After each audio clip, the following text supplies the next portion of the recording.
Hello friends, welcome to the success Kendra. Friends देखिए, Bihar police constable की 2023 में 21,391 पदों पर जो वैकेंसी आई हुई है, उसके लिए आज से हम लोग एक नया शुरुआत कर रहे हैं, एक ठोस शुरुआत कर रहे हैं। और इस सीरीज में आपको केवल और केवल जो वीवीआई क्वेश्चन हैं, महत्वपूर्ण क्वेश्चंस हैं, उन्हीं को कवर करवाया जाएगा एपिसोड वाइज। और ये सारे प्रश्न जो हैं, जैसे कि सिलेबस में बताया गया है कि 10वीं पर आधारित जो है पेपर लिया जाएगा, तो सेम क्लास 10th के पैटर्न पर आधारित इसमें आपको प्रश्न देखने को मिलेंगे। आज हमारा यह पहला एपिसोड है फ्रेंड्स। चैनल से जुड़ जाइए। बिहार पुलिस की सबसे अच्छी तरीके से तैयारी हमारे चैनल सक्सेस केंद्रा के माध्यम से कराई जाती है। जो लोग पहले से जुड़े हुए हैं उनको पता भी है। चलिए शुरू करते हैं। चैनल को सब्सक्राइब कर लीजिए और बेल आइकन को दबा लीजिएगा, ताकि कोई भी महत्वपूर्ण वीडियो बिहार पुलिस कांस्टेबल 2023 से संबंधित अपलोड किया जाए तो उसका नोटिफिकेशन सबसे पहले आपके पास पहुंच जाए। तो चलिए शुरू करते हैं आज का सेशन। पहले प्लीज़ वीडियो को लाइक कर दीजिए और जब सेशन समाप्त होगा तो इसको एक ग्रुप में आपको शेयर करना होगा। फ्रेंड्स, आज के सेशन का पहला प्रश्न पढ़ेंगे। पहला प्रश्न है कि दिल्ली के किस सुल्तान ने स्वयं को नियामत खुदाई कहा था। अगर आपको आंसर पता है तो आप आंसर कमेंट में देकर के बताते चलें। देखिए, राइट आंसर इसका ऑप्शन नंबर सी हो जाएगा। बलवन ने स्वयं को नियामत खुदाई कहा था। बलवन जो था यह गुलाम वंश का शासक था, और बलवन जो था सुल्तान को पृथ्वी पर अल्लाह का प्रतिनिधि यानी कि नियामत खुदाई मानता था। और बलवन के अनुसार सुल्तान का स्थान पैगंबर के बाद आता था। बलवन ने दीवान अर्ज, यहाँ मैं लिखता हूँ, बलवन ने दीवान ए अर्ज नामक सैन्य विभाग का गठन किया था। इसको भी आप ध्यान रखेंगे। अच्छा, खुद को खलीफा किसने घोषित किया था? तो खुद को खलीफा घोषित किया था मुबारक खिलजी ने। इसको भी आप जरूर ध्यान रखिएगा। चलिए, नेक्स्ट क्वेश्चन है कि निम्नलिखित में से मैथिली शरण गुप्त की रचना नहीं है। देखिए फ्रेंड्स, साकेत, भारत भारती, पंचवटी, ये मैथिली शरण गुप्त जी की रचना है। पथिक जो है, पथिक राम नरेश त्रिपाठी जी की रचना है। तो पूछा गया है कि मैथिली शरण गुप्त की रचना नहीं है, तो पथिक हो जाएगा। नेक्स्ट क्वेश्चन है कि तंजौर के राजराजेश्वर शिव मंदिर का निर्माण किसने करवाया था। तो फ्रेंड्स ध्यान रखेंगे, राजराजेश्वर जो मंदिर है इसको बृहदेश्वर मंदिर के नाम से भी जाना जाता है। कहाँ पर है? तंजौर में है। और इसका निर्माण जो है चोल वंश के शासक राजराज प्रथम ने करवाया था। Option number A right answer हो जाएगा। चोल वंश का संस्थापक विजयालय था। देखिए यहाँ पर विजयालय दिया भी गया है। अगला प्रश्न है कि गुट निरपेक्ष आंदोलन का पहला शिखर सम्मेलन कब और कहाँ आयोजित किया गया था। ध्यान दीजिएगा। देखिए, गुट निरपेक्षता की ओर पहला अहम कदम जो है बांडुंग सम्मेलन में वर्ष 1955 में उठाया गया था। बांडुंग सम्मेलन 1955 में उठाया गया था। इसको आप जरूर ध्यान रखेंगे। और गुट निरपेक्ष का पहला शिखर सम्मेलन जो है गुट निरपेक्ष आंदोलन का, यह 1961 में कहाँ पर हुआ था? तो बेलग्रेड में हुआ था। क्लियर। और इस सम्मेलन में उस समय भारत के जो प्रधानमंत्री थे पंडित जवाहरलाल नेहरू, उन्होंने हिस्सा लिया था। नेक्स्ट क्वेश्चन हमारा कि किरचॉफ का प्रथम नियम किस संरक्षण नियम से संबंधित है। तो किरचॉफ का जो प्रथम नियम है यह आवेश संरक्षण नियम से संबंधित है। आवेश संरक्षण हो जाएगा। वहीं अगर किरचॉफ का दूसरा नियम पूछता कि किससे संबंधित है, तो दूसरा नियम जो है इनका ऊर्जा संरक्षण के नियम से संबंधित है। यहाँ देखिए ऊर्जा संरक्षण भी दिया गया है, जो कि किरचॉफ के दूसरा नियम से संबंधित है। अगला प्रश्न हमारा, भूगोल शब्द का सर्वप्रथम प्रतिपादन किसने किया था। तो फ्रेंड्स ये किया था एराटोस्थेनीज ने। एराटोस्थेनीज जो था इसको भूगोल का जनक कहा जाता है, और इसी ने सर्वप्रथम भूगोल शब्द का प्रतिपादन किया था। अच्छा, इतिहास का जनक किसको कहा जाता है? इतिहास का जनक, फादर ऑफ हिस्ट्री, आप कमेंट करके उनका नाम बताइएगा। चलिए, नेक्स्ट क्वेश्चन है कि वायु के क्षैतिज संचलन से होने वाला ताप का स्थानांतरण क्या कहलाता है। वायु के क्षैतिज संचलन से होने वाला ताप का स्थानांतरण जो है यह संवहन कहलाता है। संवहन राइट आंसर हो जाएगा। नेक्स्ट क्वेश्चन है कि भारत का राष्ट्रीय चावल अनुसंधान संस्थान कहाँ पर अवस्थित है। तो देखिए, राष्ट्रीय चावल अनुसंधान संस्थान जो है यह उड़ीसा के कटक में है। ठीक है, ध्यान रखेंगे। वहीं अगर आपसे पूछा जाता है कि अंतर्राष्ट्रीय चावल अनुसंधान केंद्र, ये तो राष्ट्रीय चावल अनुसंधान है जो कि कटक में है। अंतर्राष्ट्रीय चावल अनुसंधान संस्थान अगर पूछा जाएगा तो याद रखेंगे ये मनीला में है, फिलीपींस के मनीला में। ठीक है। चलिए, नेक्स्ट क्वेश्चन हमारे कि अधिक जनसंख्या वाले देशों के समूह में से कौन सा अवरोही क्रम में सही, यानी कि सबसे ज़्यादा, फिर उससे कम, फिर उससे कम। तो सबसे ज़्यादा जो जनसंख्या का है वो भारत हो जाएगा पहले नंबर पर, दूसरे स्थान पर चीन हो जाएगा और तीसरे स्थान पर यूएसए हो जाएगा। तो option number D right answer हो जाएगा। जनसंख्या के मामले में भारत चीन को पछाड़ करके दुनिया का नंबर 1 देश बन गया है। ऑप्शन नंबर डी अब राइट आंसर हो जाएगा। नेक्स्ट क्वेश्चन है कि निम्न में से कौन सा मूल अधिकार आपातकाल के समय भी निलंबित नहीं हो सकता है? तो राइट आंसर इसका हो जाएगा जीवन की सुरक्षा का अधिकार। Option number B correct answer हो जाएगा। नेक्स्ट क्वेश्चन हमारा कि निम्न में से किस यूरोपीय जाति को इंडोनेशिया में प्रभुत्व जमाने में सफलता मिली थी? तो यह जो यूरोपीय जाति थी जिनको कि इंडोनेशिया में अपना प्रभुत्व जमाने का मौका मिला था, यह कौन थे? तो यह डच थे। Option number D right answer हो जाएगा डच। रामधारी सिंह दिनकर को ज्ञानपीठ पुरस्कार उनकी किस रचना पर मिला था? देखिए, इनको ज्ञानपीठ पुरस्कार जो है फ्रेंड्स 1972 में दिया गया था इनकी रचना उर्वशी के लिए। तो right answer option number C हो जाएगा उर्वशी। नेक्स्ट क्वेश्चन हमारा कि यदि किसी वस्तु का वेग 3 गुना बढ़ जाए तो इसकी गतिज ऊर्जा कितनी बढ़ जाएगी? गतिज ऊर्जा का फॉर्मूला आपको पता है फ्रेंड्स, क्या होता है? हाफ mv² होता है। यहाँ पर कह रहा है कि वेग इसका 3 गुना हो जाए, तो इस फॉर्मूला पे आप पुट करिएगा। यहाँ देखिए हाफ m और वेग जो है 3 गुना बढ़ जा रहा है। ठीक है, तो ये अब इसको सॉल्व करेंगे फर्दर तो क्या हो जाएगा? हाफ m और 3 का स्क्वायर करेंगे तो 9 हो जाएगा और v का स्क्वायर करेंगे तो v हो जाएगा। अब आपको कुछ नहीं करना, आपको क्या करना है, जब भी इस तरह के प्रश्न आप सॉल्व करेंगे आप कोशिश करेंगे जो काइनेटिक एनर्जी का फॉर्मूला है उसको आप बाहर पुट आउट करें। तो यहाँ पर देखिए हाफ m 9v² है, तो 9 को बाहर निकालेंगे तो काइनेटिक एनर्जी का फॉर्मूला हाफ mv² बच जाएगा ना, तो 9 गुना हो जाएगा। इस तरह से आप आसानी से सॉल्व कर सकते हैं। नेक्स्ट क्वेश्चन है कि निम्न में से कौन सा अम्ल बनने से दूध कुछ देर में खट्टा हो जाता है? तो यह लैक्टिक एसिड है। अच्छा, टार्टरिक एसिड जो होता है यह इमली और अंगूर में पाया जाता है। एसेटिक एसिड किस में पाया जाता है? तो सिरका में पाया जाता है। अगला प्रश्न कि कक्षीय सतह से, प्रश्न को ज़रा ध्यान से समझ करके आपको पढ़ना होगा। कक्षीय सतह से पृथ्वी के अक्ष का झुकाव कितना है? तो यह झुकाव जो है कक्षीय सतह से यह 66.5 डिग्री है। Option number A right answer हो जाएगा इसका। सिराजुद्दौला की हार किस युद्ध में हुई थी? देखिए, सिराजुद्दौला की हार जो है यह प्लासी युद्ध में हुई थी। बंगाल का नवाब सिराजुद्दौला प्लासी युद्ध में जो है अंग्रेजों से हार गया था। यह युद्ध जो है 23 जून 1757 को हुआ था। 23 जून 1757 को प्लासी का युद्ध हुआ था और इसमें अंग्रेजी सेना का नेतृत्व जो है रॉबर्ट क्लाइव कर रहा था। इसको भी आप याद रखेंगे। चलिए नेक्स्ट क्वेश्चन हमारा कि दूरदृष्टि वाले आँख में, अब यहाँ पर ध्यान से सारे ऑप्शन को पढ़िएगा।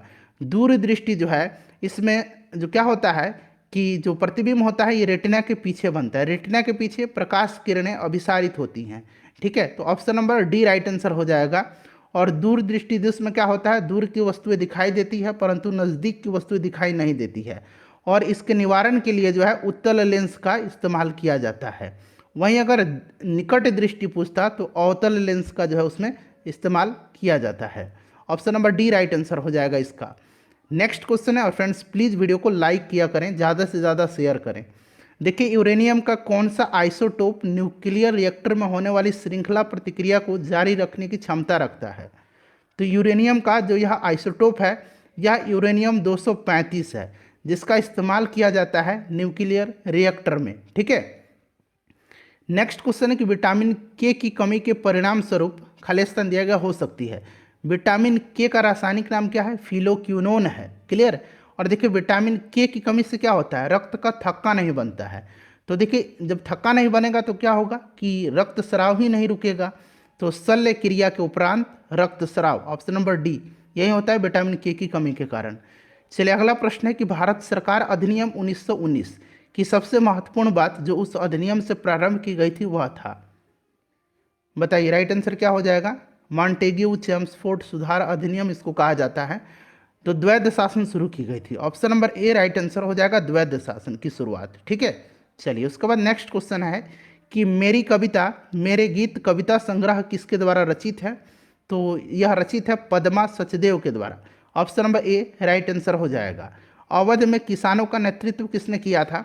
तो अवध में किसानों का नेतृत्व जो है बाबा रामचंद्र ने किया था। अवध किसान सभा की स्थापना 1920 में, अवध किसान सभा की स्थापना 1920 में बाबा रामचंद्र ने किया था। नेक्स्ट क्वेश्चन है हमारा कि संविधान के किस अनुच्छेद में देवनागरी लिपि में हिंदी को राजभाषा घोषित किया गया है। देखिए राजभाषा जो है संविधान के भाग 17 में है, इसको भी आप ध्यान रखेंगे। क्लियर। और देखिए यह अनुच्छेद 343 है। अनुच्छेद 343 में जो राजभाषा है ये हिंदी और लिपि देवनागरी को स्वीकार किया गया है। नेक्स्ट क्वेश्चन है कि हड्डी और पेशी को कौन जोड़ता है। तो हड्डी और पेशी को जो है यह टेंडन जोड़ता है, टेंडन। हिंदी में इसको कंडरा कहा जाता है। और हड्डी को हड्डी से जोड़ता है लिगामेंट। ठीक है, हड्डी और पेशी को जोड़ता है कंडरा, जिसको कि हम लोग टेंडन कहते हैं। और हड्डी को कौन जोड़ता है, तो हड्डी और हड्डी को जोड़ता है लिगामेंट। ठीक है, चलिए नेक्स्ट क्वेश्चन है कि निम्न में से कौन सी ग्रीन हाउस गैस नहीं है। तो देखिए इसमें से ग्रीन हाउस गैस कौन कौन से होते हैं, तो मैं आपको बता देता हूँ। कार्बन डाइऑक्साइड होता है, मीथेन है, नाइट्रस ऑक्साइड है, ओजोन है, HFC है। ये सभी जो होते हैं ये ग्रीन हाउस गैसें हैं। नहीं पूछा गया तो नाइट्रोजन हो जाएगा। Carbon dioxide, sulphur dioxide, methane, nitrous oxide, ozone, ये सभी जो हैं ग्रीन हाउस गैस होते हैं। शुद्ध पानी का pH मान कितना होता है, 7 होता है। क्यों, क्योंकि उदासीन होता है। 7 pH मान जिस भी विलयन का होगा वह विलयन उदासीन होगा। खाने वाला जो नमक है, अगर पूछा जाए कि इसका pH मान कितना है, तो इसका भी pH मान 7 ही होता है खाने वाले नमक का। ठीक है, चलिए। और ब्लड का pH मान 7.4 याद रखेंगे। निम्न में से कौन सा हार्मोन आपातकाल का हार्मोन है। तो यह हार्मोन जो है इसका नाम है एड्रेनालिन। ठीक है, इसको जो है लड़ो और उड़ो हार्मोन के नाम से भी जाना जाता है। रुधिर परिसंचरण तंत्र की खोज जो है किसने किया था, रक्त परिसंचरण की खोज किया था विलियम हार्वे ने। विलियम हार्वे राइट आंसर हो जाएगा। पंचायती राज व्यवस्था कब संवैधानिक संस्था बनी थी। पंचायती राज व्यवस्था बनी थी 1993 में। 73वां संविधान संशोधन आपको याद होगा। ठीक है, इसी के तहत जो है पंचायती राज को संवैधानिक संस्था का दर्जा दिया गया था। और भारत में राष्ट्रीय पंचायती राज दिवस जो है यह प्रत्येक वर्ष 24 अप्रैल के दिन मनाया जाता है। नेक्स्ट क्वेश्चन है कि वंशानुगत रूपांतरण की इकाई क्या है। तो यह इकाई जो है यह जीन है, जीन कहलाती है। उसके बाद देखिएगा अगला प्रश्न कि भारतीय संविधान की अनुसूची 6 में किन किन राज्यों को शामिल किया गया है। टोटल 12 अनुसूची है। ठीक है, और 8वीं अनुसूची में भाषाओं का उल्लेख किया गया है, 22 भाषाओं का याद रखना है आपको, ये पूछा जाता है। और जो 6ठी अनुसूची है फ्रेंड्स, यह असम, मेघालय, त्रिपुरा और मिजोरम जनजातीय क्षेत्र जो है उनके प्रशासन का उल्लेख किया गया है। असम, मेघालय, यहाँ पर देखिए असम, यहाँ असम, उसके बाद देखिए असम, मेघालय, त्रिपुरा और मिजोरम, ये वाला जो कॉम्बिनेशन है सही होगा। निकोलो कोंटी नामक इटालियन यात्री किसके शासनकाल में आया था। निकोलो कोंटी इटली का था और याद रखना है यह आया था देवराय प्रथम के शासनकाल में। ठीक है, अच्छा, कृष्णदेव राय के समय में कौन आया था, तो डोमिंग पायस और बारबोसा आए थे, इसको भी ध्यान रखना है आपको। चलिए, बिहार का सर्वाधिक लिंगानुपात वाला जिला कौन सा है। सर्वाधिक लिंगानुपात जो है फ्रेंड्स यह गोपालगंज का है। गोपालगंज इसका राइट आंसर हो जाएगा, ध्यान रखेंगे। ठीक है, चलिए। और सर्वाधिक जनसंख्या वाला जिला पूछेगा तो ये पटना है। नेक्स्ट क्वेश्चन हमारा कि पृथ्वी दिवस कब मनाया जाता है। पृथ्वी दिवस जो है यह प्रत्येक वर्ष 22 अप्रैल के दिन मनाया जाता है। जल दिवस जो है 22 मार्च के दिन मनाया जाता है। ठीक है, इसको भी ध्यान रखेंगे। जैव विविधता दिवस 22 मई के दिन मनाया जाता है। चलिए, नेक्स्ट क्वेश्चन है हमारा कि धातु जब अम्ल से अभिक्रिया करता है तो कौन सा गैस उत्पन्न होता है। ये ऑलरेडी मैंने आपको कई बार बताया हुआ है। धातु जब अम्ल से प्रतिक्रिया करेगा तो हाइड्रोजन गैस मुक्त करेगा। नेक्स्ट क्वेश्चन है, भारतीय संविधान के निम्नलिखित अनुच्छेदों में से कौन सा अनुच्छेद राज्य की सरकारों को ग्राम पंचायतों को संगठित करने का निर्देश देता है। तो यह जो अनुच्छेद है यह राज्य की नीति निर्देशक सिद्धांत के अंतर्गत आता है, अनुच्छेद 40। ठीक है, याद रखेंगे। अनुच्छेद 51 जो है यह अंतर्राष्ट्रीय शांति और उसकी अभिवृद्धि से संबंधित है। क्लियर। चलिए, अनुच्छेद 32 जो है संवैधानिक उपचारों का अधिकार है। नेक्स्ट क्वेश्चन हमारे कि निम्नलिखित में से कौन महाद्वीप क्षेत्रफल के अनुसार सबसे बड़ा है। तो क्षेत्रफल के अनुसार भी और जनसंख्या के अनुसार भी, यह जो है राइट आंसर इसमें से आपको निम्नलिखित बताना है। तो निम्नलिखित क्षेत्रफल के अनुसार से इसमें से चुन करके बताना है। वैसे अगर निम्नलिखित नहीं पूछता, सीधे पूछता कि कौन सा महाद्वीप क्षेत्रफल के अनुसार सबसे बड़ा है, तो यह एशिया हो जाता।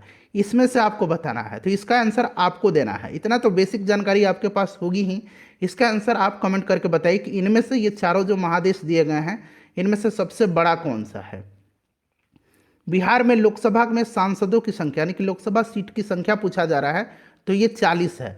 राज्यसभा पूछा जाता तो 16 हो जाता, विधानसभा पूछा जाता तो 243 हो जाता, विधान परिषद पूछा जाता तो 75 हो जाता। चलिए अगला प्रश्न करेंगे कि राज्यसभा को भंग करने का अधिकार किसे प्राप्त है। बहुत ही ट्रिकी प्रश्न है, ध्यान से इसको देखना है। देखिए राज्यसभा जो है यह एक अस्थाई सदन है, इसको भंग नहीं किया जा सकता है। तो उपरोक्त में से कोई नहीं इसका राइट आंसर हो जाएगा। राज्यसभा के जो सदस्य होते हैं इनका कार्यकाल 6 वर्ष का होता है, और राज्यसभा का जो सभापति होता है ये भारत के उपराष्ट्रपति होते हैं। इन सभी पॉइंट्स को ध्यान रखना आपको। बिहार के प्रसिद्ध संत सरफुद्दीन मनेरी का संबंध सूफियों के किस संप्रदाय से था। तो ये सरफुद्दीन मनेरी जो थे ये फिरदौसी सिलसिले से थे। फिरदौसी राइट आंसर हो जाएगा। नेक्स्ट क्वेश्चन कर लेंगे कि यदि किसी राज्य की विधानसभा का अध्यक्ष पद त्यागना चाहे तो उसे अपना त्यागपत्र देना चाहिए। तो देखिए विधानसभा का जो अध्यक्ष होता है यह अपना त्यागपत्र उपाध्यक्ष को देता है विधानसभा के, और उपाध्यक्ष जो है ये त्यागपत्र देता है विधानसभा के अध्यक्ष को। तो दोनों एक दूसरे को अपना त्यागपत्र देते हैं, इस बात को आपको ध्यान रखना है, ठीक है।